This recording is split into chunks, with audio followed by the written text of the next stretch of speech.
नमस्कार दोस्तों, मैं हूं हमारा स्वागत करता हूं आपका अपने YouTube चैनल पर।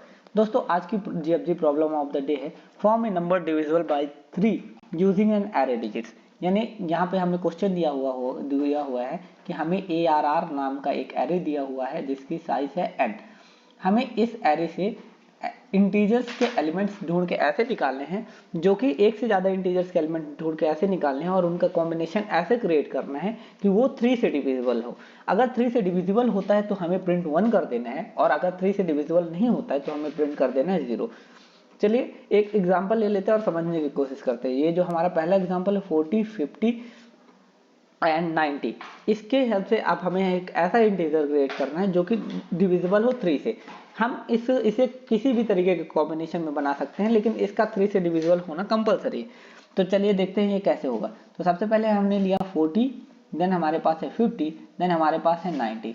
तो अगर हमने बचपन में अपने एक प्रॉपर्टी पढ़ी है कि अगर हमें ये चेक करना है कि कोई भी नंबर 3 से डिविजिबल है कि नहीं, तो हम क्या करते हैं, हम उसके हर एक एलिमेंट को ब्रेक कर देते हैं और हर एक एलिमेंट को इंडिविजुअली ऐड करके उसका जो ओवरऑल सम होता है उसको 3 से डिवाइड करके देखते हैं। अगर वो जो उसका ओवरऑल सम है वो 3 से डिवाइड होने पे रिमाइंडर आता है 0, तो वो क्या होता है, तो वो हो जाता है 3 से डिविजिबल, अदरवाइज नहीं होता। फॉर एग्जांपल हमने 40 को ब्रेक किया इंडिविजुअल पार्ट में, तो पहला था 4, दूसरा था 0। 50 को ब्रेक करेंगे तो पहला आएगा 5, दूसरा आएगा 0। 90 को ब्रेक करेंगे तो पहला आएगा 9, दूसरा आएगा 0। ओवरऑल इसका सम कितना होगा, 9 + 5, 9 5 14 + 4 18। इस 18 directly divisible by 3? Yes, 18 is directly divisible by 3। यानी अगर 18 का हम रिमाइंडर निकालेंगे तो 18 का रिमाइंडर कितना आएगा, 0 आएगा। तो ये डायरेक्टली 3 से डिविजिबल है। अब हम इसी प्रॉपर्टी का यूज करके हम क्या करने वाले हैं, हम इसी प्रॉपर्टी का यूज करके आज की प्रॉब्लम सॉल्व करने वाले हैं, जो कि काफी इजी तरीके से सॉल्व हो जाएगी। तो हमने क्या कहा, हमने कहा कि एक काम करो, एक आंसर नाम का वेरिएबल बना लो, और आंसर नाम का वेरिएबल बनाने के बाद ये फॉर लूप रन करना कहाँ से, 0 से लेके n-1 तक। एक दूसरा एग्जांपल ले लेते हैं, पहले यही वाला एग्जांपल लेते हैं जिसमें हमारा आंसर डिवाइड से था, फिर दूसरा एग्जांपल लेके एक और समझ लेंगे जिसमें आंसर डिवाइड से नहीं होगा।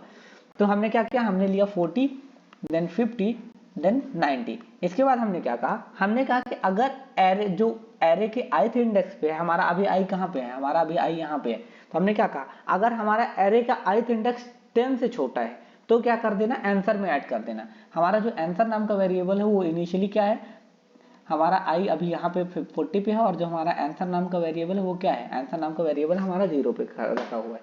तो हमने क्या कहा, हमने कहा कि अगर i 10 से छोटा है, 10 से छोटा है यानी 0 से लेके 9 तक है, और ऑब्वियस सी बात है 0 से 9 तक एक ही डिजिट होगी। हमें 2 डिजिट्स में कब ब्रेक करना है, जब 10 हो जाए। तो जब 10 होगा तो हमें इसको ऐसे स्प्लिट कर देना 1 + 0। लेकिन अगर 0 से लेकर 9 तक है तो वो एक सिंगल डिजिट ही है, इसलिए हमने पहले ही कंडीशन लगा ली कि अगर 0 से 9 के बीच में है तो इसको स्प्लिट मत करना। तो क्या हमारा जो i है वो 0 से 9 के बीच में है, जी नहीं, 0 से 9 के बीच में नहीं है। तो हम कहाँ जाएंगे, हम एल्स पोर्शन को एग्जीक्यूट करेंगे। अब एल्स पोर्शन में सबसे पहले हमने क्या कहा, हमने कहा एक n नाम का इंटीजर बना लो जिसपे ARR ऑफ i डाल दो, यानी n नाम के इंटीजर पे हमने 40 डाल दिया। उसके बाद मैंने क्या कहा, एक टेम्प नाम का इंटीजर बनाओ। हमने एक टेम्प नाम का इंटीजर बना दिया जिसपे इनिशियली हमने क्या डाल दिया, 0 डाल दिया। अब हमने ये वाला प्रोसीजर इसलिए किया है ताकि हम हर एक एलिमेंट को इंडिविजुअली ब्रेक करके ऐड कर पाए। अभी देखते हैं ये कैसे होगा। तो हमने क्या कहा, हमने कहा जब तक n 0 के बराबर नहीं हो जाता है। क्या n 0 के बराबर है, जी नहीं, अभी n 0 के बराबर नहीं है। तो हमने क्या कहा, टेम्प को n को 10 से डिवाइड कर देना है, और उसका जो भी रिमाइंडर है उसको क्या करना है, उसको टेम्प पे ऐड कर देना है। यानी 40m% 10, 40 को अगर 10 से डिवाइड करेंगे तो इसका जो रिमाइंडर आएगा वो कितना आएगा, 0 आएगा, क्योंकि 10 10 4 जब 40, यानी यहाँ पे ओवरऑल ये डायरेक्टली डिवाइड हो जा रहा है, तो इसका क्या होगा, इसका आंसर आएगा 0, यानी टेम्प में 0 + 0 आ जाएगा। ठीक है, तो ये जो हमारा टेम्प था वो 0 + 0 हो गया। अब जो हमारा नेक्स्ट एलिमेंट है, उसके बाद हम नेक्स्ट स्टेप में क्या करेंगे, हम n को 10 से डिवाइड कर देंगे, यानी 40/10। 40/10 करने पे क्या आएगा 4, यानी जो हमारा n की जो नई वैल्यू है वो कितनी बची, 4, और जो हमारा टेम्प है 0 + 0 = 0, यानी जो हमारा टेम्प है वो 0 हो जाएगा। यानी अब हमारा जो नया n है वो है 4, और जो टेम्प है वो हो गया वापस से 0। अब हमने क्या कहा, हमने पूछा कि क्या जो हमारा n है क्या वो 0 के बराबर है, जी नहीं, अभी हमारा n 0 के बराबर नहीं है। तो हमने क्या कहा, टेम्प को n को 10 से डिवाइड कर दो। तो 4 को अगर हम वापस से 10 से डिवाइड करेंगे तो 4 को 10 से डिवाइड करने पे क्या आएगा, 4 को 10 से डिवाइड करने पे 4 रिमाइंडर 4 आएगा। तो हमने क्या कहा, हमने कहा कि टेम्प पे क्या ऐड कर दो, टेम्प पे जो m% 10 का जो आउटपुट है वो ऐड कर दो, यानी 0 + 4, यानी ओवरऑल क्या हो जाएगा, 4 आ जाएगा। अब हमने क्या कहा, n को डिवाइड कर दो किससे, 10 से, यानी 4 को अगर हम 10 से डिवाइड करेंगे तो ये C++ है। C++ में अगर कोई भी नंबर डिवाइड होता है और अगर उसकी वैल्यू 0 पॉइंट समथिंग आती है तो वो पॉइंट की वैल्यू हटा देता है, यानी 4 को अगर हम डिवाइड करेंगे तो 0 पॉइंट समथिंग आएगा, यानी ओवरऑल आंसर हमारा हो जाएगा 0, यानी जो हमारा नया n है वो हो जाएगा 0 और जो हमारा टेम्प है वो हो जाएगा कितना, 4। अब हम वापस से आए, हमने चेक किया क्या n की वैल्यू 0 है, जी नहीं, n की वैल्यू 0 नहीं है। तो हमने क्या कहा, हमने कहा आंसर पे हमारे टेम्प डाल दो, टेम्प ऐड कर दो। तो जो हमारा इनिशियल आंसर था वो था 0, 0 पे हमने क्या कहा, 0 पे हमने 4 ऐड कर दिया, यानी जो हमारा ओवरऑल आंसर था अभी जब i के 0 के वैल्यू के लिए क्या हो गया, 4 हो गया। तो जो हमारा अभी का वाला आंसर है उसमें अभी क्या पड़ा हुआ, उसमें अब आ गया है 4। अब क्या होगा, नेक्स्ट इटरेशन के लिए i 1 से आगे बढ़ जाएगा, यानी जो i पहले 0 पे था अब i आ जाएगा यहाँ पे, यानी i आ गया यहाँ पे, और जो हमारा आंसर की वैल्यू थी वो अब हो गई 4। अब हमारे जो आंसर की वैल्यू है वो 4 हो गई। तो नेक्स्ट हमने पूछा क्या ARR ऑफ i छोटा है, क्या 50 10 से छोटा है, जी नहीं, 50 10 से छोटा नहीं है। तो हमने क्या कहा, हमने कहा वापस से while लूप के अंदर जाओ और while लूप के अंदर जाके कंडीशन एग्जीक्यूट करना है। कंडीशन एग्जीक्यूट करने के लिए सबसे पहले हमने क्या कहा, n पे क्या डाल देना है, n पे डाल देना है 50 और एक टेम्प नाम का वेरिएबल बना लेना है जिसमें इनिशियली होगा 0। अब हम while लूप के अंदर आए, while लूप में हमने चेक किया क्या n 50 के बराबर है, जी नहीं, n 50 के बराबर नहीं है। तो हमने क्या कहा, टेम्प पे n m% 10 डाल दो, यानी 50 को 10 से डिवाइड करना और जो रिमाइंडर आए, जब हम 50 को 10 से डिवाइड करेंगे तो जो रिमाइंडर आएगा वो आएगा 0, क्योंकि ये डायरेक्टली डिविजिबल है। तो इसका जो टेम्प पे क्या ऐड हो जाएगा, 0, और 0 पे 0 ऐड करने से क्या आएगा, ओवरऑल आंसर 0, यानी टेम्प पे अभी भी 0 होगा। और जो हमारी नई n की वैल्यू है, n की वैल्यू पे हमने क्या कहा, n = n/10, यानी 50/10 करेंगे तो ओवरऑल जो हमारा नया n हो जाएगा वो हो जाएगा 5, यानी n पे जो नई वैल्यू आ जाएगी वो आ जाएगी 5। तो अब हमने क्या कहा कि अब नेक्स्ट टाइम वापस आओ और वापस से आके क्या करो, वापस से आके चेक करो कि क्या n जो है हमारा वो 0 के बराबर है, जी नहीं, इस बार भी n 0 के बराबर नहीं है, क्योंकि n पे क्या पड़ा हुआ है, n पे अभी भी 5 पड़ा हुआ है।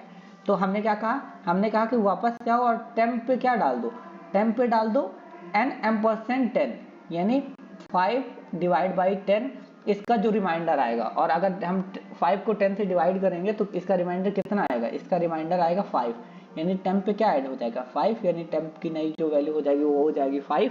और n को इस बार हम क्या करेंगे, जो हमारा ये n है वो क्या हो जाएगा, 5/10, यानी इसका आंसर वापस से आएगा 0.2।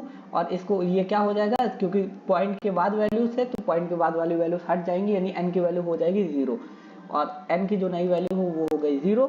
तो जैसे ही n की वैल्यू हुई 0 तो ये while लूप से टर्मिनेट कर गया।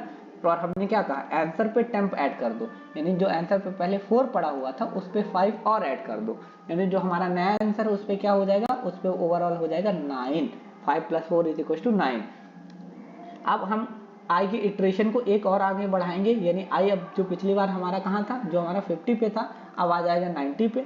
हमने चेक किया सबसे पहले क्या 90 10 से छोटा है, जी नहीं, 90 10 से छोटा नहीं था, तो डायरेक्टली एल्स कंडीशन में आए।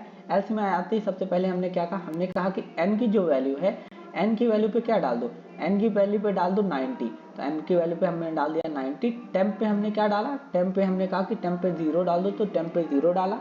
फिर चेक किया कि क्या जो हमारा n है वो 0 के बराबर है, जी नहीं, अब ये n 0 के बराबर नहीं है। तो क्या करेंगे, हम इसके अंदर चले जाएंगे और टेम्प पे हमने क्या कहा, n m%10, यानी 90 को अगर हम 10 से डिवाइड करेंगे तो जो रिमाइंडर आएगा वो 0 आएगा, यानी टेम्प पे 0 + 0 यानी 0 ही हो जाएगा। तो जो हमारा नए टेम्प की वैल्यू है वो 0 हो जाएगी।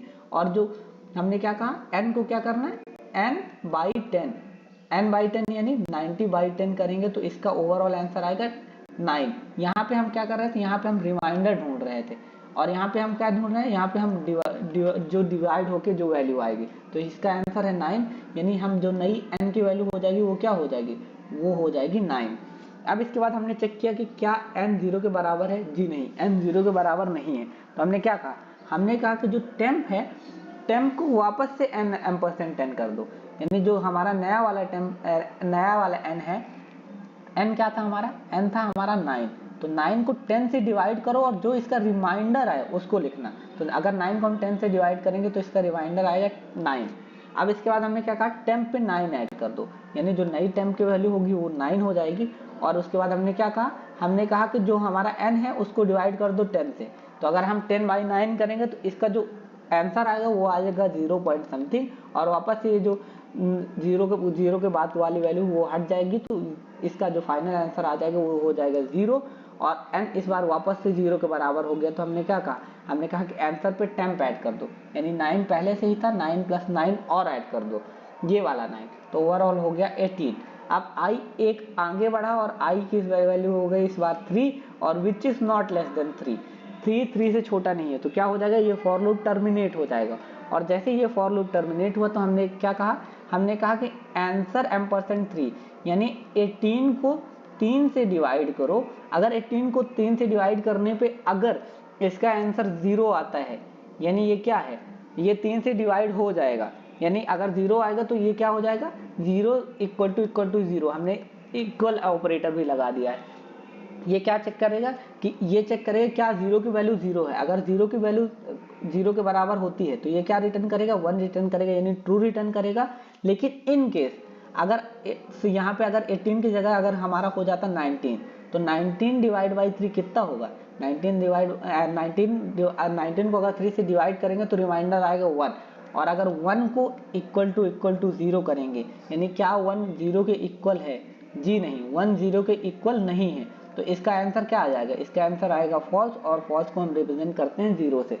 तो ये जो हमारी कंडीशन है वो ये बताएगी कि अगर 3 से डिवाइड है तो 3 से डिवाइड होने पे इसका रिमाइंडर कितना आएगा, इसका 3 से डिवाइड होने पे इसका रिमाइंडर आएगा 0। तो वो अगर उस पर हम चेक कर लेंगे क्या 0 के बराबर है। अगर 0 के बराबर है तो इसका रिमाइंडर आ जाएगा, इसका जो ओवरऑल आंसर हो जाएगा वो हो जाएगा ट्रू, यानी 1।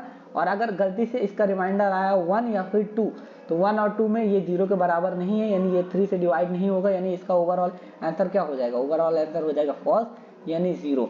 तो ये बहुत ही इजी कोडिंग इम्प्लीमेंटेशन था, और ये काफ़ी इजी प्रॉब्लम थी आज की। तो अगर आपको हमारा ये एक्सप्लेनेशन अच्छा लगा हो तो कृपया लाइक सब्सक्राइब करना ना भूलें। Thank you.